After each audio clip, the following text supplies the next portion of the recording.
بسم اللہ الرحمن الرحیم۔ السلام علیکم ناظرین، علاقائی خبروں کے ساتھ میں ہوں علی حسن صابری اور آپ دیکھ رہے ہیں نوائے نیشن۔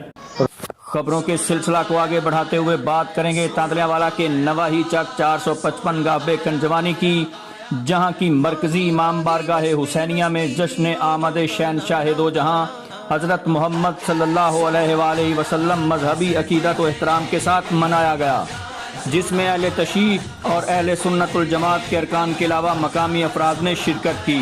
اس موقع پر نعت خوانوں نے آقا نعمت کی بارگاہ میں ہدیہ عقیدت و محبت کے گلدستے پیش کیے۔ علماء اکرام نے مل کر فرقہ واریت کے خاتمے کے عزم کا اعادہ کیا۔